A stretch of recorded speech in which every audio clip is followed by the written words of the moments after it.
So how is the scheduling and the planning, and what is the process of your pre-production and post-production of your content? So I do editing myself. Mhm, Pre-production, like sometimes I'll come in, I have a journal that I write in, and I'll mhm, just write out different ideas, and there's some ideas that I'll sit on for a while, mhm, and I'll just kind of flip back to and go back to and say, hey, I need to do a video on this, or I need to construct it a certain way.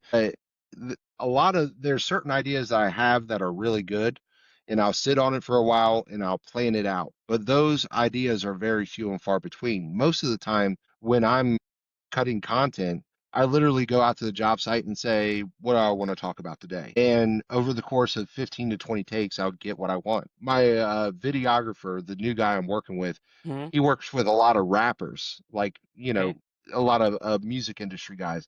And Mhm, he says, what you do is no different than being in a booth, being in a booth recording a rap song. He's like, you have an idea or premise that you go at it with. And he's like, you refine the verses of what you're doing mhm, and you get an end product that you want at the very end. But he said it's funny to watch you kind of go through the different takes. I usually do about 10 to 15 takes at least for each video, but it's right off the top of my head and mhm. I'll work through it and get to what I want. So, but yeah, that's the way I currently think about it. And I think when it's authentic and it's not rehearsed and there's no planning behind it, it comes through. Like I think people see it to a certain level that I'm not planning it and it's not super thought out, and I think that's a little bit more relatable and they kind of see their self in that content. Not that I'm again sitting there writing Yeah. things out and taking time to sit there and make sure it's perfect. Like I got a few videos that once again, I'm gonna have Devin, he flies in from Miami. He comes in from Miami and we'll spend a whole entire day at one location and I'll Mhm, do 5 different videos and I will have all those planned out. But for the most part, I sit there and my pre-production is just getting out to a job site and say, hey, what's unique about this house? What can I mhm. talk about that people could learn from, whether it's another roofing contractor or homeowner? And let's go ahead and start working on these videos and getting them cut.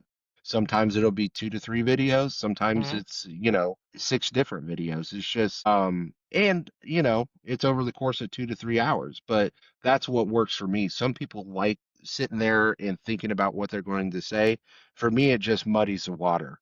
The less that there is, and the more I can just flow into what I'm doing. I've done it enough times now to where whenever I speak, it's usually pretty well set up. But I think that comes from experience in cutting the content.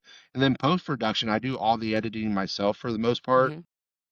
Even Devin, the videographer, Yeah. he'll sit there and send me some stuff. He'll do the color grading and everything, and he'll say, "Hey, man, I think you're better at doing this part of it." He's like, "Do your thing, cut it up how you want to.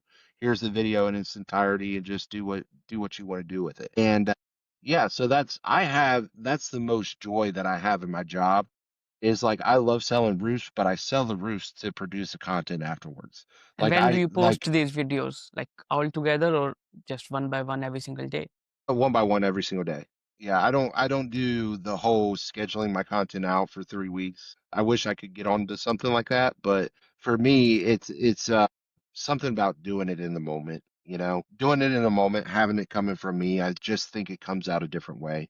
Yes. Trust me, it's the advisors that I have in my life that Mhm. are extremely trusted and extremely successful at what they do. They advise me against it, like, hey, get on a schedule and you'll have so much more time to yourself. And I've thought about it, but it's just old habits kind of die hard. I think in 2026 coming up, there's a few things I would like to try a little bit differently, but Mhm. right now I stick what got me to the dance, and that's doing it the way that I do it. Yes. But there's a few things I'm going to experience with in the upcoming year. And my personal recommendation to you, Andrew, is that do not change the things that have made you who you are today. Because scheduling content, I don't think so that's gonna work for you, because in the moment you have your thoughts, you have your ideas that are fresh, and you can write them. And this is what has been giving you views and giving you recognition. So why would you change that?